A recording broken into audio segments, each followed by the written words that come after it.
আমি নবী তোমাকে বলে গেলাম তুমি এখন মোবাইলে যা করবা এটা তোমার চোখের জিনা হবে।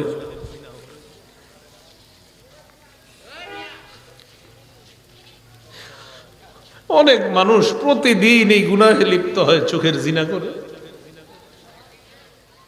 একটা নারী পুরুষের বৈধ সম্পর্কের সূচনা হবে বিয়ের মাধ্যমে। ইসলাম আমাকে আপনাকে শিক্ষা দেয় বিয়ের মাধ্যমে সম্পর্কের সূচনা করতে। ইবলিস শিক্ষা দেয় আগে 5-6 বছর চেনো জানো, তারপর মন চাইলে বিয়ে করো, তার মন না চাইলে ছেড়ে দাও। এটা ইবলিসের শিক্ষা। সহিহ বুখারীর বর্ণনা 5063 নম্বর হাদিস। এই হাদিসের বর্ণনাকারী আনাস ইবনে মালিক রাদিয়াল্লাহু তাআলা তিনি বলেন, জাআ সালাসাতু রাহতিন ইলা বুয়ুতি আজওয়াজিন নবী সাল্লাল্লাহু আলাইহি ওয়াসাল্লাম ইয়াসআলুনা আন ইবাদাতিন নবী সাল্লাল্লাহু আলাইহি ওয়াসাল্লাম।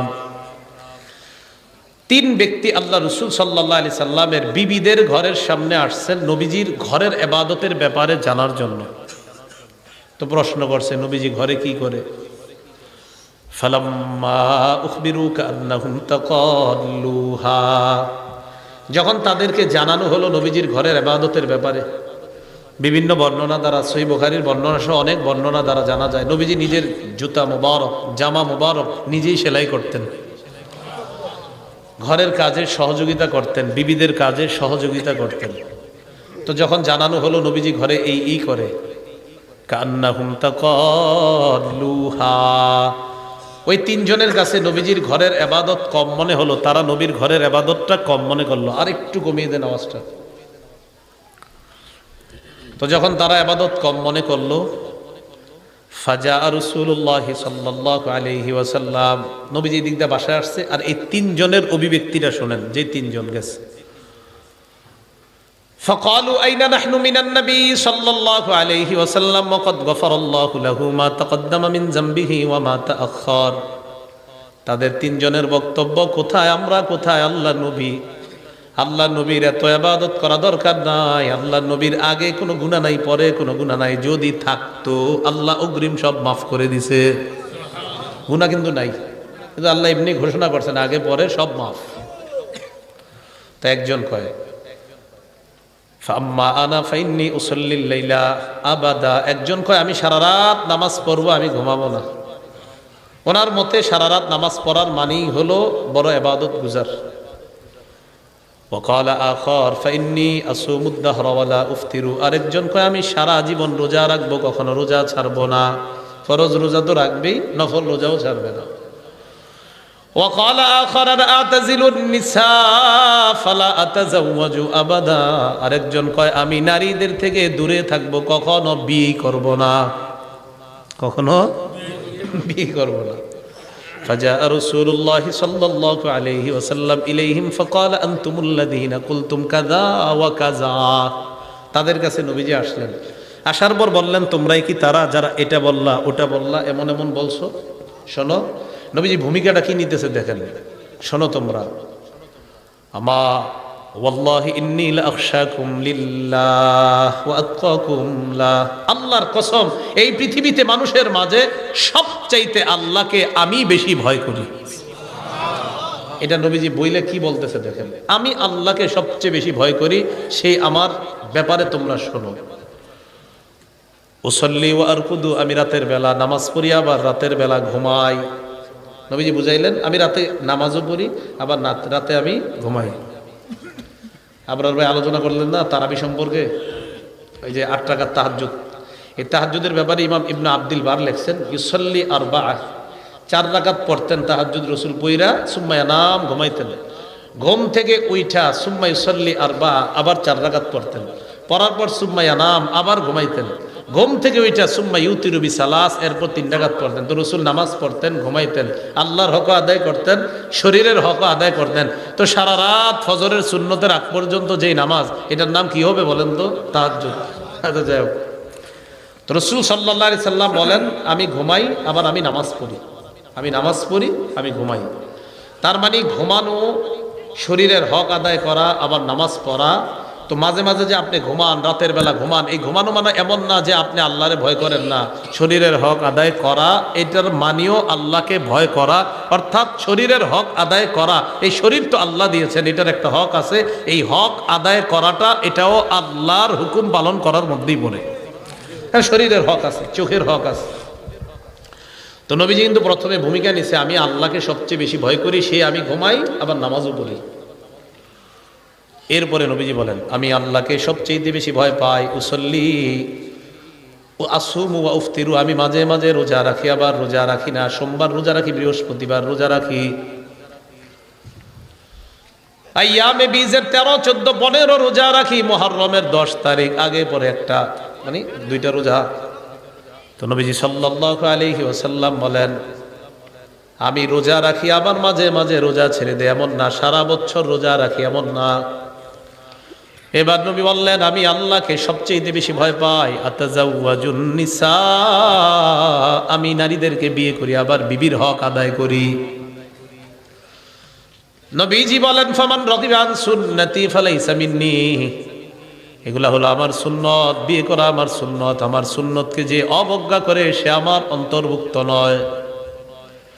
এখন বলেন তো, নবীর বিবি যারা হয়েছেন, নবীর বিবি যারা আমাদের আম্মা জান, আল্লাহ নবীর বিবি যারা হয়েছেন, নবীর সাথে যে বিবিদের সম্পর্ক, নারীদের সম্পর্ক, পৃথিবীর শ্রেষ্ঠ মানুষটা কোন নারীর সাথে সম্পর্কে আবদ্ধ হয়েছেন কোন বিধান পালন করে? বিয়ে।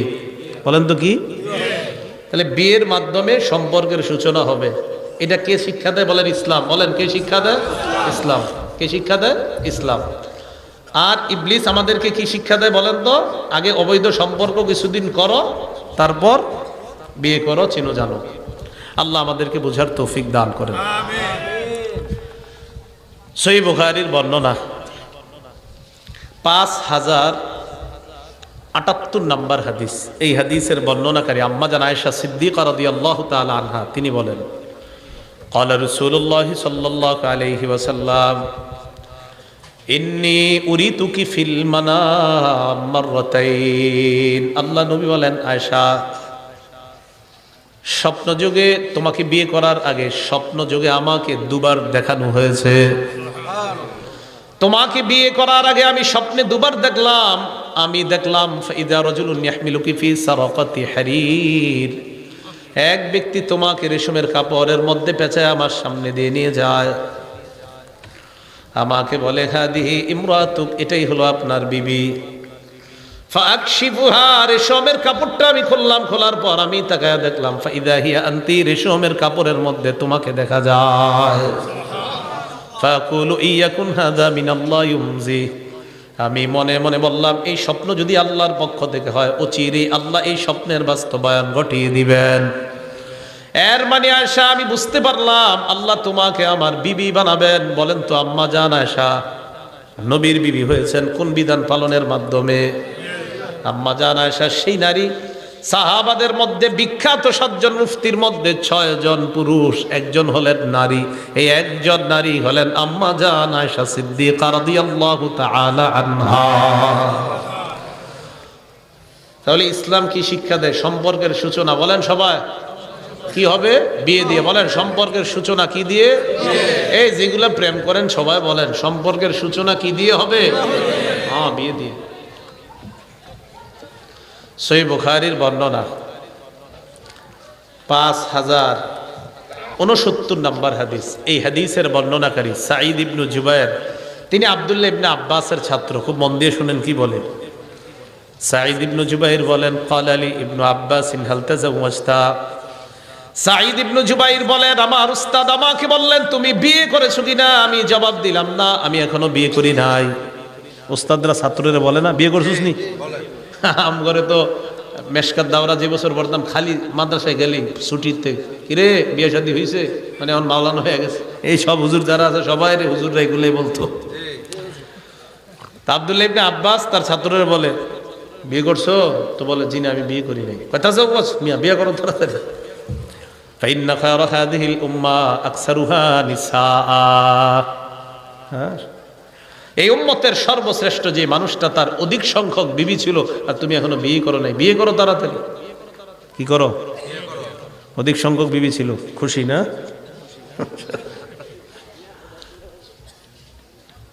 আল্লাহ ইসলাম সঠিকভাবে আমাদেরকে বুঝার তৌফিক দান করেন। রাসূলুল্লাহ সাল্লাল্লাহু আলাইহি সাল্লামের সাহাবী আব্দুল্লাহ ইবনে আব্বাস তার ছাত্রকে বিয়ে করতে বললেন। বলেন একজন ছাত্র তার উস্তাদকে নতুন একটা সম্পর্কে আবদ্ধ হওয়ার পরামর্শ দিলেন। এই সম্পর্কটার সূচনা করতে বললেন কি দিয়ে? না, বলছে আগে কিছুদিন সম্পর্ক করো। তাহলে আগে যে সম্পর্ক হবে এটার নাম অবৈধ সম্পর্ক, এটার মধ্যে বরকত নাই। বিয়ের মাধ্যমে যেটা শুরু হবে এটার নাম বৈধ সম্পর্ক। ইসলাম এটার অনুমোদন দেয়। এটার মধ্যে হাজারো কল্যাণ, হাজারো বরকত, হাজারো রহমত। সহিহ বুখারীর বর্ণনা 5066 নাম্বার হাদিস। এই হাদিস শোনার আগে জানতে হবে কারা কারা বিয়ে করেন নাই। এটা অবিবাহিতদের জন্য হাদিস, মানে আমি তো করছি, আপনারা যারা করেন নাই, বিয়ে করেন নাই যারা, বিয়ে করেন নাই যারা, দেখি সমস্যা নেই, সমস্যা নেই, না না কোনো খারাপ কিছু বলো, টেনশন করেন না। হ্যাঁ হ্যাঁ,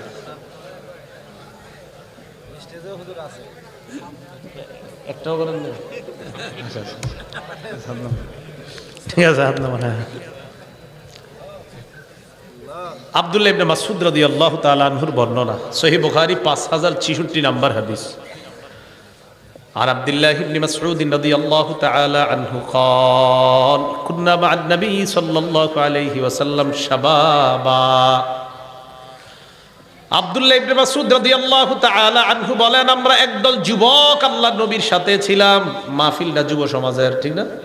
কি বলে দেখেন, আমরা একদল যুবক আল্লাহর নবীর সাথে ছিলাম। فقال لنا رسول الله صلى الله عليه وسلم, নবীজি আমাদেরকে বললেন, ইয়া মাশারাশ শাবাব, হে যুব সমাজ, মান ইসতাতা মিনকুমুল বাআ ওয়া ফি রিওয়ায়া মান ইসতাতাল বাআ, তোমাদের মধ্যে যারা বিয়ে করার সামর্থ্য রাখে ফাল্যাতাজাওয়াজ, সে যেন বিয়ে করে নেয়। এখন আমিও বলবো গোপালনগর যুব সমাজ যারা এখনো বিয়ে করেন নাই, সামর্থ্য থাকলে বিয়ে করেন, সামর্থ্য থাকলে বিয়ে করেন। ও আমার বাপ মায় করায় না মানে আপনি কামাই করেননি? হ্যাঁ, মান ইসতাতা মিনকুমুল বাআ, তোমাদের মধ্যে যারা বিয়ে করার সামর্থ্য রাখে সে যেন বিয়ে করে নেয়। ওয়া মান লাম ইসতাতি ফালাইহি বিস-সাওম, যাদের বিয়ে করার সামর্থ্য নাই সে যেন রোজা রাখে। কি রাখে? রোজা রাখে। তাহলে আমি বলবো এক অংশ, বাকি অংশ বলবেন আপনারা। সামর্থ্য থাকলে বিয়ে, সামর্থ্য থাকলে বিয়ে, সামর্থ্য থাকলে বিয়ে, না থাকলে সামর্থ্য থাকলে বিয়ে, না থাকলে। এবার আমার সাথে সবাই বলেন, বলেন গুনাহ করা যাবে না, গুনাহ করা যাবে না, গুনাহ করা যাবে না। যদি বলেন হুজুর আমার গুনাহ হয়, বিয়ে করেন। হুজুর টাকা নেই, রোজা রাখেন। ঠিক, হুজুর গুনাহ হয়ে যায় তো বিয়ে করেন, টাকা নেই তো রোজা রাখেন। রাসূল বলছে রোজা রাখতে, আপনি রোজা রাখেন, অবশ্যই এই রোজা আপনাকে গুনাহ থেকে হেফাজত করবে। তো নবীজি বলেন ফাইন্নাহু আগাদ্দু লিল বাসরি ওয়া আহসানু লিল ফারজ, বিয়ে মানুষের নজর নিচে রাখে, লজ্জাস্থান হেফাজতে সহায়ক হয়ে যায়। ওয়া মান লাম ইসতাতি ফালাইহি বিস-সাওম ফাইন্নাহু লাহু বিজা, যে ব্যক্তি বিয়ে করার সামর্থ্য রাখে না সে যেন রোজা রাখে, এই রোজা তার যৌবন দমনের সহায়ক হয়ে যায়। তাহলে বলেন যৌবন দমনের উপায় দুইটা জানলাম। এক নাম্বার টাকা থাকলে বিয়ে, যদি টাকা না থাকে রোজা। বলেন তো যৌবনের গুনাহ থেকে হেফাজতের জন্য কয়টা পদ্ধতি? অর্থ থাকলে বিয়ে, না থাকলে রোজা। মোবাইল চালানো যাবে না, গুনাহ করা যাবে না। আল্লাহ বুঝার তৌফিক দান করেন। তিরমিজি শরীফের বর্ণনা। আর মোবাইল 50,000 টাকা দরকার, কয় হাজার? 50, 35, 25, 25-এর সাথে আর 5 মিলেইলি তো বিয়ে হয়ে যাবে। এত টাকা লাগেনি বিয়ে করার।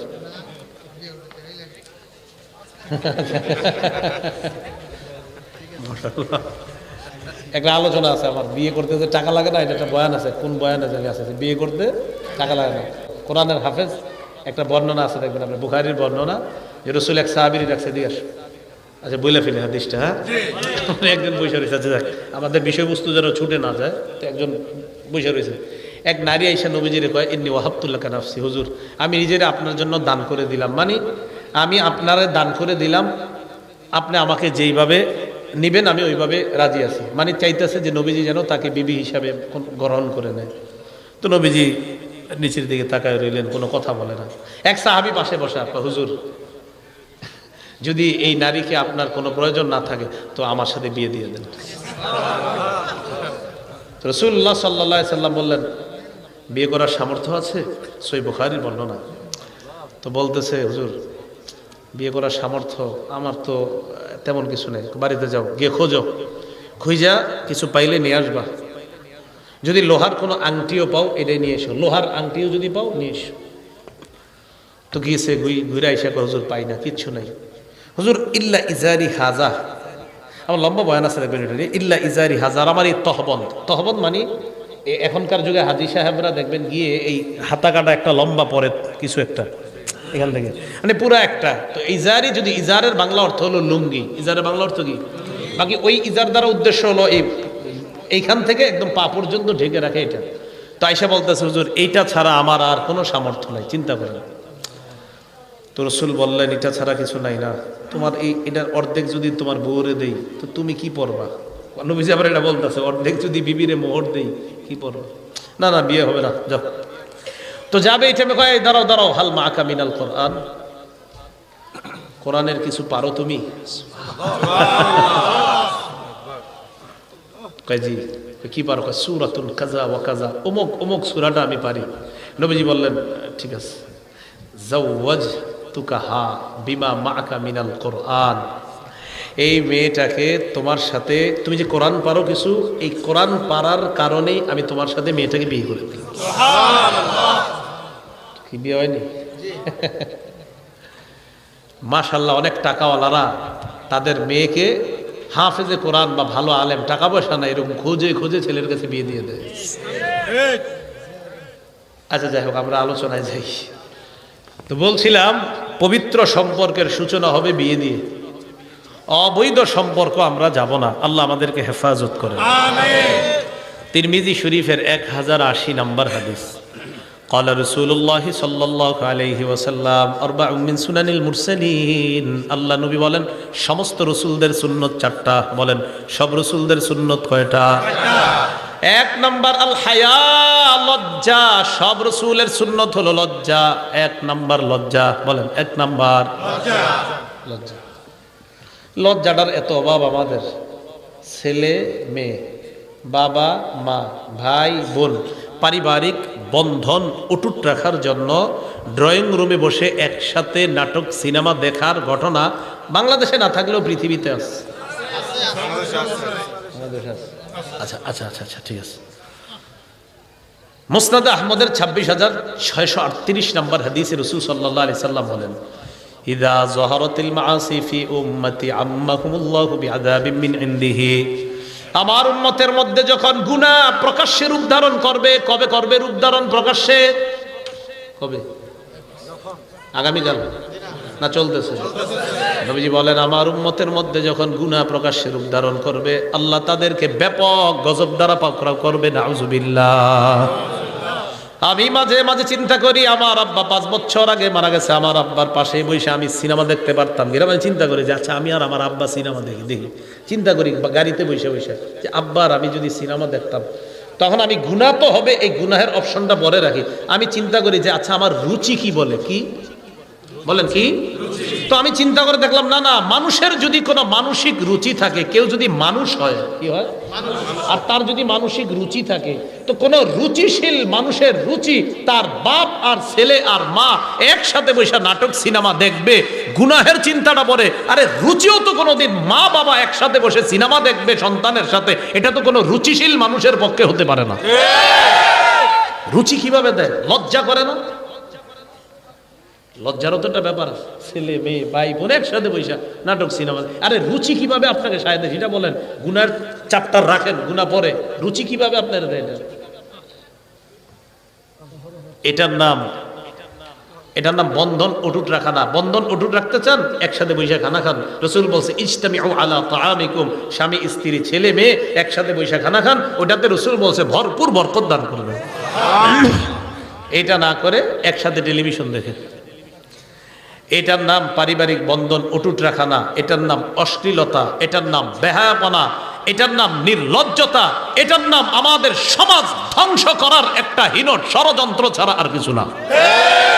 ঘরের মধ্যে বিশাল একটা কিছু ঢুকায় দেয় আর পারিবারিক বন্ধন অটুটের চেষ্টা করে।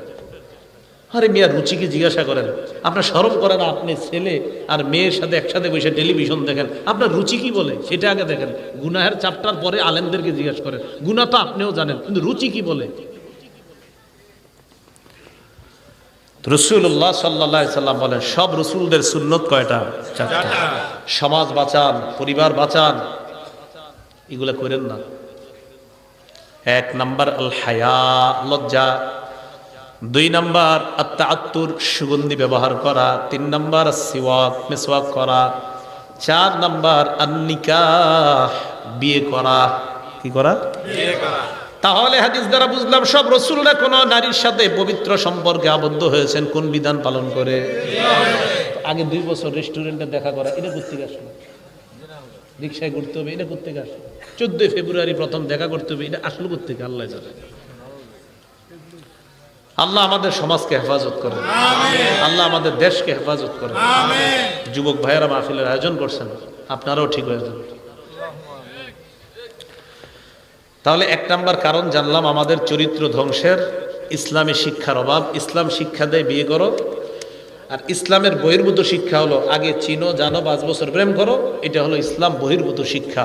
আল্লাহ আমাদেরকে ইসলামী শিক্ষায় যেন আমরা সামনে বাড়তে পারি, আল্লাহ তৌফিক দান করেন। আমিন। 2 নাম্বার কারণ নারী পুরুষের অবাধ মেলামেশা। কি বললাম? অবাধ মেলামেশা। এটা আপনাদের এই মেঘনা এলাকায় না থাকলেও আমাদের বাংলাদেশে আছে। আছে, তাদের কিছু বলতে হয়। সহিহ বুখারীর 5232 নাম্বার হাদিস। এই হাদিসের মধ্যে রাসূল বলেন, ক্বালা রাসূলুল্লাহ সাল্লাল্লাহু আলাইহি ওয়াসাল্লাম, ইয়াকুম ওয়াদ-দুখুল আলান নিসা, তোমরা নারীদের কাছে গমন করা থেকে বাঁচো। নারীদের সাথে অবাধে মেলামেশা করা থেকে তোমরা বাঁচো। নবীজি বলেন, নারীদের সাথে অবাধে মেলামেশা করা থেকে বাঁচো। এক আনসারী সাহাবী দাঁড়িয়ে বললেন, আফরাআইতাল হাম্মা ইয়া রাসূলুল্লাহ, হুজুর দেবরের ব্যাপারে আপনি কি বলবেন? যাদের ভাবি আছে আর যাদের ভাবি নাই সবাই বলেন। কার ব্যাপারে নবীর কাছে জিজ্ঞাসা করলো? আরো জোরে। দেবর চিনেননি? কি ছোট ভাই মানে দুধের ভাই? 25 বছরের, 18 বছর, 20 বছর ছোট ভাই বললে বুঝে কি জানেননি? খোকা। আমাদের দেশে ছোট ভাই মানে খোকা, এরকম না কিন্তু বিষয়টা। ছোট ভাই মানে খোকা না, স্বামী ছোট ভাই। যাই হোক, যুবক বালেক। এক আনসারী দাঁড়িয়ে বললেন, ইয়া রাসূলুল্লাহ, দেবরের ব্যাপারে আপনি কি বলবেন? দেবরের প্রশ্ন কেন করলেন? কারণ দেবর ভাবিরা এক বাড়িতে থাকে, এক ঘরের মধ্যে থাকে। নবীকে এই জন্য প্রশ্ন করলেন। নবীজি যে জবাবটা দিলেন, এই জবাবটা আমিও আপনাদেরকে শোনাবো। শোনানোর পর বাংলাটা আমার সাথে আপনারা বলবেন। নবীজি বললেন, দেবর হলো মরণ। দেবর হলো, বলেন, ভাবির জন্য দেবর হলো। অনেক ভাবিরা বাহিরে পর্দা করে, মানে আপনার খাস পর্দা সব ঠিক আছে, ঘরে পর্দা করে না, দেবরের সাথে পর্দা করে না। তো কি হলো এটা? যেটারে নবী মরণ বললেন, এখানেই পর্দা নেই। আল্লাহ কথা, আমার কথাগুলো আমি বোঝানোর চেষ্টা করতেছি, আল্লাহ আপনি তাদেরকে সঠিক বুঝ দিয়ে দিন। তাহলে দেবর ভাবির জন্য কি? মরণ। তাহলে এই অবাধে মেলামেশাটা আমাদের সমাজে আছে, এটা দ্বিতীয় কারণ। আমাদের সমাজ, আমাদের পরিবার, আমাদের পরিবারগুলা, আমাদের ঘরগুলা, আমাদের এলাকাগুলা ধ্বংসের এটা দ্বিতীয় কারণ। নারী পুরুষের অবাধ মেলামেশা, কিছুই মনে করে না, এটার কোনো ভাবনাই নাই। এটা যে গুনাহ, অনেকে এটা মাথায় আনে না। আরে আমার ভাবি ছোটবেলা থেকে আমার বড় করছে, বালেগ হওয়ার পরে যে ভাবির সাথে পর্দা করতে হবে আর পর্দা না করা যে গুনাহ, এটা অনেক পরিবার তো গুনাহই মানতে চায় না। এটা যে হারাম। সহিহ বুখারীর 5233 নম্বর হাদিস। হ্যাঁ, হারাম। বিয়ে করতে গেলে আপনি যেই মেয়ের বিয়ে করবেন, এই মেয়েকে বিয়ের আগে আপনার বাবার জন্য দেখা হারাম। সুন্দর কথা বলছি। আপনি যেই মেয়েকে বিয়ে করবেন, মেয়েটা যদি বালেগা হয়, আবার বলছি, আপনি যেই মেয়েটাকে বিয়ে করবেন, মেয়েটা যদি বালেগ, মানে যেই মেয়ের উপর পর্দা ফরজ, আপনি যেই মেয়েকে বিয়ে করবেন সেই মেয়ের উপর যদি পর্দা ফরজ হয়, ওই মেয়েকে বিয়ের আগে তার হবু শ্বশুরের জন্য দেখা হারাম। ঠিকের আওয়াজটা আসতেছে, মানে এই অ্যালার্জি আছে এলাকা। শোনেন, বালেগা মেয়েকে ছেলে বিয়ে করাবেন, এই বালেগা মেয়েকে যেই ছেলের জন্য বধূ হিসাবে আনবেন, এই মেয়েকে বিয়ের আগে হবু শ্বশুরের জন্য এভাবে দেখা, ওভাবে দেখা, সেভাবে দেখা, ছবিতে দেখা, ভিডিও কলে দেখা, সরাসরি দেখা, সব হারাম। ছবিতে দেখা, ভিডিও কলে দেখা, সরাসরি দেখা হারাম। উনি সুন্দর একটা কথা বলছে, হারাম। সাবধানে কাজ করেন না। এখন কি করে জানেন, যে মেয়ের বিয়ে করবে না ওই মেয়ের ছবি দুলাভাইরে পাঠায়, আরো যত আছে সবাই রে পাঠায়, পাঠায় কয় কেমন আছে। আপনি শরম করে না? বিয়ে কি এরা করবে না, আপনি করবেন? আর কেমনি লজ্জা দিলে বুঝবে? আরে আপনার তো রুচি, রুচি বলা উচিত যে আপনার রুচি কিভাবে শায়দ আমার বিবি আমি দেখবো কেন, আমি 14 জনকে দেখাবো?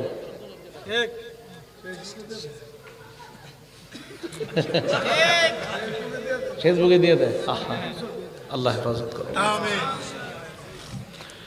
রাসূলুল্লাহ সাল্লাল্লাহু আলাইহি সাল্লাম বলেন, কোন ব্যক্তি বিয়ে করার পর তার বিবির সাথে কি হয় না হয় যদি বন্ধুদের সাথে শেয়ার করে, তাহলে রাস্তার মধ্যে শয়তান একটা অন্য শয়তান নারীর সাথে জিনা করলে সরাসরি, যেমন এরা কেমন যেন এই দুইজন এক শয়তান আরেক শয়তানের সাথে রাস্তায় ব্যভিচার করলো, যারা বউয়ের সাথে কি হলো না হলো এটা যারা বন্ধুর সাথে বলে বেড়ায়।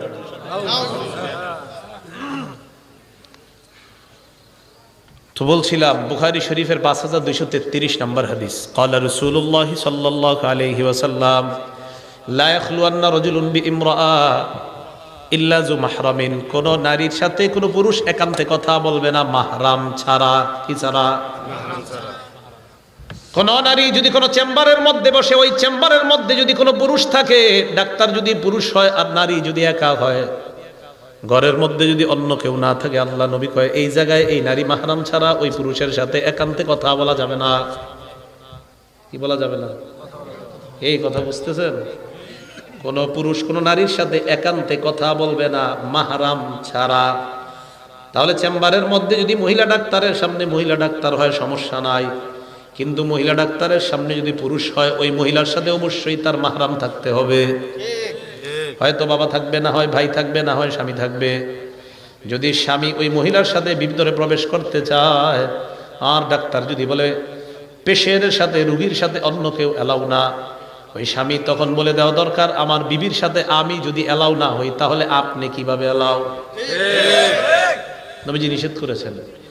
নবীজি বলেন, লা ইয়াখলুয়ান্না রাজুলুন বিইমরাআ ইল্লা কানা সালিসাহুমা শাইতান, কোন পুরুষ আর কোন নারী একান্তে যখন কথা বলে তাদের মাঝে তৃতীয় জন হলো শয়তান। ভাই কথাগুলো বুঝে আসছে? তাহলে 2 নাম্বার কারণ নারী পুরুষের অবাধ মেলামেশা। আল্লাহ আমাদেরকে হেফাজত করেন। 3 নাম্বার কারণ পর্দাহীনতা। কিহীনতা? পর্দাহীনতা। নারী ঢেকে রাখার জিনিস, নারীকে ঢাকনায় রাখতে হয়, নারীকে পর্দায় রাখতে হয়, নারীকে ঢেকে রাখতে হয়। সবাই বাংলাটা বলেন, শুধু এই বাংলাটা বলেন। কেন বলেন? কারণ সম্মানিত তিনি, দামি, তাই তাকে ঢেকে রাখতে হয়। দোকানে সোয়েটার কিনতে গেলে আপনি স্যাম্পলটা দেখে কি ওইটা নেন না গোডাউনেরটা নেন? কেন এটা নেন না? পছন্দ তো এটা করছেন, ভালো লাগছে, এটা কি লাগছে? দামি জিনিস গোপন থাকে, দামি জিনিস, দামি জিনিস। ইসলাম নারীদেরকে দাম দেয়, ইসলাম নারীদেরকে সম্মান দেয়। রাসূল বলছেন, আদ-দুনিয়া মাতা ওয়া খায়রু মাতা'আদ দুনিয়া আল মারআতুস সালিহা। মুসলিম শরীফ 3535 নম্বর বর্ণনা। এই পৃথিবীর মধ্যে সবচেয়ে শ্রেষ্ঠ সম্পদ হলো একজন নেককার নারী। বলেন, পৃথিবীর শ্রেষ্ঠ সম্পদ একজন নেককার নারী। পৃথিবীর শ্রেষ্ঠ সম্পদ একজন নেককার নারী। শ্রেষ্ঠ জিনিস কি করতে হয়? ঢাকতে হয়। বলেন, শ্রেষ্ঠ জিনিস কি করতে হয়? শ্রেষ্ঠ জিনিস কি করতে হয়? দামি জিনিস কি করতে হয়?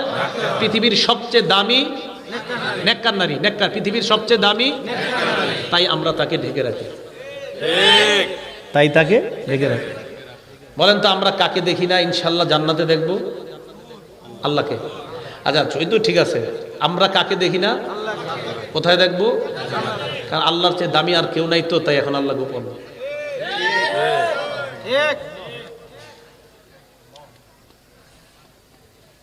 এই জন্য দামি জিনিস দেখতে হইলে যোগ্যতা অর্জন করতে হয়। তো আমরা যোগ্যতা অর্জন করে যখন জান্নাতে যাব তখন সবচেয়ে দামি আল্লাহকে দেখতে পাবো। নেককার নারী সবচেয়ে দামি। এই নেককার নারীকে অর্জন করতে হলে পুরুষটাকেও দামি হতে হবে, তাই আপনি শুধু তাকে দেখতে পাবেন, অন্যরা না। তো নারীকে পর্দায় রাখতে হয়। তিরমিজি শরীফের বর্ণনা 1173 নম্বর হাদিস। ক্বালা রাসূলুল্লাহ সাল্লাল্লাহু আলাইহি ওয়াসাল্লাম আল মারআতু আওরাত। নবীজি বলেন নারী ঢেকে রাখতে হয়, নারীকে ঢাকনার মধ্যে রাখতে হয়। ফাইযা খারাজাত ইস্তাশরাফাহা শাইতান। এই নারী যদি ঢাকনা ছাড়া বের হয়, পর্দা ছাড়া বের হয়, শয়তান পুরুষের সামনে ওই নারীকে আকর্ষণীয় রূপে উপস্থাপন করে দেয়। নাউযুবিল্লাহ। সত্যি করে বলেন, একটা মেয়ে পর্দা ছাড়া বের হইলে অন্য পুরুষের লুলুপ দৃষ্টি তার উপর পড়তে পারে কিনা? তো এই পর্দাহীনতা তৃতীয় কারণ। আমাদের চরিত্র, নীতি, নৈতিকতা, আমাদের সমাজ ব্যবস্থা ধ্বংসের 3 নম্বর কারণ পর্দাহীনতা। 4 নম্বর বলেন আমার সাথে, দৃষ্টির অপব্যবহার। দৃষ্টি দিয়ে দেখবেন মাকে, বোনকে, বিবিকে, কন্যাকে। আপনি এদেরকে না দেখা মোবাইলে রাতে কাদেরকে জানি দেখেন, আবার বাইরে আইসা রাস্তায় কাদেরকে জানি দেখেন। আবু দাউদ শরীফের 4173 নম্বর হাদিসের বর্ণনা। ক্বালা রাসূলুল্লাহ সাল্লাল্লাহু আলাইহি ওয়াসাল্লাম, নবীজি বলেন কুল্লু আইনিন জানিয়া, সব চোখ জিনা করে। সকল কুদৃষ্টি জিনা করে। বলেন সকল কুদৃষ্টি, আবার সকল কুদৃষ্টি। নবীজি বলেন আল মারআতু ইযা খারাজাত, নবীজি বলেন আল মারআতু ইযা ইসতাতারাত ফামাররাত বিল মাজলিস। কোন নারী সুগন্ধি ব্যবহার করে যখন রাস্তায় বের হয়, বের হওয়ার পর যখন পুরুষের সামনে দিয়ে যায়, ফাহিয়া কাযা ওয়া কাযা ইয়ানি জানিয়া। কোন নারী যখন সুগন্ধি ব্যবহার করে পুরুষের সামনে দিয়ে যায়, আল্লাহ নবী এই নারীকে ব্যভিচারিণী নারী বলছে। সেন্ট ব্যবহার করছে, পারফিউম ব্যবহার করছে, এটা করে অন্য পুরুষের সামনে দিয়ে গিয়েছে, ওই পুরুষের নাকে তার সেন্ট গিয়েছে। নবীজি এই নারীকে ব্যভিচারিণী নারী বলছে। দেখেন, একদিক দিয়ে পুরুষ চোখ দিয়ে জিনা করলো, অন্য দিক দিয়ে নারীটাও ব্যভিচারিণী হয়ে গেল। আল্লাহ হেফাজত করেন। 5 নম্বর কারণ। 5 নম্বর কারণটা বলবো, প্রয়োজন ছাড়া সরাসরি অথবা মোবাইলে তার সাথে কথা বলা, যার সাথে কথা বলা হারাম। সরাসরি অথবা মোবাইলে প্রয়োজন ছাড়া এমন কারোর সাথে কথা বলা, যার সাথে কথা বলা হারাম। এটা আমাদের চরিত্র, নীতি, নৈতিকতা ধ্বংসের 5 নম্বর কারণ এবং অত্যন্ত গুরুত্বপূর্ণ একটা কারণ। হাজারো পরিবার ধ্বংস হয়ে যাচ্ছে, সন্তান, বিবি, পরিবার সব রেখে এই লোকটা অন্য কারোর সাথে তাল গাছের নিচে বসে বসে কথা বলে, যাকে বাংলায় পরকীয়া বলা হয়। কি বলা হয়? 6 সন্তানের বাবা, 5 সন্তানের বাবা। আপনি অবাক হয়ে যাবেন। স্ত্রী ঘুমায়, এগুলো হাসির ভাবে নেবেন না, হাসির ছলে নিয়েন না, সিরিয়াসলি নেন। ফোন করছে, বাস আস্তে আস্তে আস্তে আস্তে কথাবার্তা বলতে বলতে সন্তানের মায়া ভুলে যায়, বিবির মায়া ভুলে যায়, কি হচ্ছে, কোথায় যাচ্ছে কিছুই বুঝতেছি না। সহিহ বুখারীর 6243 নম্বর হাদিসটা বলবো, বাকি সাথে সাথে আমার একটা আবদার। যদি পারেন হাদিসের বিষয়বস্তুটা আপনারা এই কাগজে লেখা, যারা কলেজ ভার্সিটির ছাত্র আছেন, জেনারেল ছাত্র আছেন, মাদ্রাসার ছাত্র যারা আছেন, সবাই আপনারা লেখা অঙ্কের সূত্রগুলা যেখানে টানায় রাখেন, এই পাশে নবীর এই হাদিসটাও টানায় রাখবেন। ইনশাল্লাহ দেখবেন প্রতিদিন 1বার 2বার করে হাদিসটা দেখবেন, গুনাহ ছেড়ে দেওয়া আস্তে আস্তে সহজ হয়ে যাবে। এটা আপনাদের কাছে আবদার, এইভাবে টানায় রাখবেন। সহিহ বুখারী 6243 নম্বর হাদিস। ক্বালা রাসূলুল্লাহ সাল্লাল্লাহু আলাইহি ওয়াসাল্লাম, নবীজি বলেন আল আইনানি তাজনিয়ান ফাজিনাহুমা আন-নাজরু। নবীজি বলেন 2 চোখ জিনা করে, 2 চোখের জিনা হলো দেখা। 2 চোখ জিনা করে, 2 চোখের জিনা হলো দেখা। নাটক, সিনেমা যখন দেখতে মন চাইবে, নবীর এই হাদিসটার দিকে একবার তাকাবেন। তাকানোর পর দেখবেন আল্লাহ নবী কেমন যেন আপনাকে বলছে, উম্মত, আমি নবী তোমাকে বলে গেলাম, তুমি এখন মোবাইলে যা করবা এটা তোমার চোখের জিনা হবে।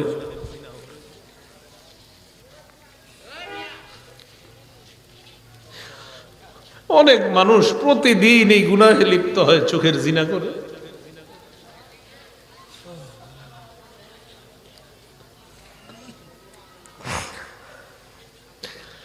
রাসূল বলছেন 2 চোখের জিনা হলো দেখা। নাটক, সিনেমা দেখেন না, আপনার জীবন যৌবন সব নষ্ট করে দিচ্ছে। হাদিসটা পড়ে রাসূল বলছে 2 চোখের জিনা হলো দেখা। ওয়াল উযুনান জিনাহুমা আল ইস্তিমা। 2 কান, 2 কানের জিনা হলো শ্রবণ করা। একটু বড় মোবাইলে আপনি ঘন্টার পর ঘন্টা যার সাথে কথা বলবেন, আপনার নবী বলছে ডাক দিয়ে উম্মত, আমি নবী বলে গেলাম তুমি এখন মোবাইলে যা করবা এটা তোমার কানের জিনা হবে। ওয়াল লিসান জিনাহু আল কালাম, আল্লাহ নবী বলেন জিহ্বার জিনা হলো কথা বলা। ঘন্টার পর ঘন্টা কার সাথে আপনি কথা বলছেন, নবী বলেন এটা জিহ্বার জিনা। ওয়াল ইয়াদ জিনাহা আল বাত, হাতের জিনা হলো স্পর্শ করা। কোথাও দেখা করতে গেলেন, রিকশায় বসলেন, যে মেয়েটার শরীরে টাচ করা হারাম, ওই মেয়েটার শরীরে আপনার টাচ লেগে যায়, নবী বলেন এটা হাতের জিনা। ওয়ার রিদ জিনাহা আল খুতা, পা দিয়ে কারোর সাথে আপনি দেখা করার জন্য রওনা করলেন, আল্লাহ নবী বলেন এই যে তুমি পাটা রাখলা এটা তোমার পায়ের জিনা শুরু হয়ে যায়।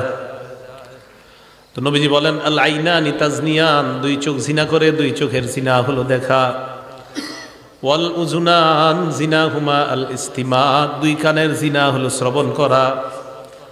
ওয়াল লিসান জিনাহুল কালাম, জিহ্বার জিনা হলো কথা বলা। ওয়াল ইয়াদ জিনাহা আল বাত, হাতের জিনা হলো স্পর্শ করা। ওয়ার রিজলু জিনাহা আল খুতা, পায়ের জিনা হলো হেঁটে যাওয়া। ওয়াল কলবু ইয়াতামান্না ওয়া ইয়াশতাহি, কি বলে দেখেন, কয় অন্তর কল্পনা করে, এটা কলবের জিনা। আপনি কল্পনা করছেন না জানি দেখতে কেমন, এটা কলবের জিনা। আপনার জীবনে অনেক দাম, আপনাদের জীবনের, আমাদের জীবনটার অনেক দাম, আমাদের এই জীবনের অনেক দাম, এটা নষ্ট করে দিয়েন না। কিয়ামতের ময়দানে 5 প্রশ্ন করার আগে আপনার 2 পা নড়বে না। দ্বিতীয় প্রশ্নটাই হবে তুমি যৌবন কোন কাজে কাটাইছো। দ্বিতীয় প্রশ্নটা যৌবন কোন কাজে কাটাইছো। দ্বিতীয় প্রশ্ন যৌবন কোন কাজে কাটাইছো। দ্বিতীয় প্রশ্ন যৌবন কোন কাজে কাটাইছো। দ্বিতীয় প্রশ্ন যৌবন তুমি কোন কাজে কাটাইছো, এটা দ্বিতীয় প্রশ্ন। একটা পাও নড়বে না। পরের হিসাব কি দিবেন? 5 প্রশ্নের পরের গুলা কখন দিবেন? দ্বিতীয় প্রশ্নে তো আমরা এই যুগে যারা আছি সবাই মনে আটকায় যাবো দ্বিতীয় প্রশ্ন। রাসূলুল্লাহ সাল্লাল্লাহু আলাইহি সাল্লাম বলেন ওয়াল কলবু ইয়াতামান্না ওয়া ইয়াশতাহি, অন্তর কল্পনা করে। ওয়াল ফারজু ইউসাদ্দিকু যালিকা আও ইউকাযযিবু, লজ্জাস্থান এটাকে বাস্তবায়ন করে। নাউযুবিল্লাহ, লজ্জাস্থান এক পর্যায়ে বাস্তব জিনায় লিপ্ত হয়ে যায়। আল্লাহ আমাদের সকলকে হেফাজত করেন, আমিন। যুব সমাজের মাহফিল কথাগুলা তাই বললাম, আমরা এটা থেকে বাঁচতে হবে। আল্লাহ আমাদেরকে হেফাজত করেন।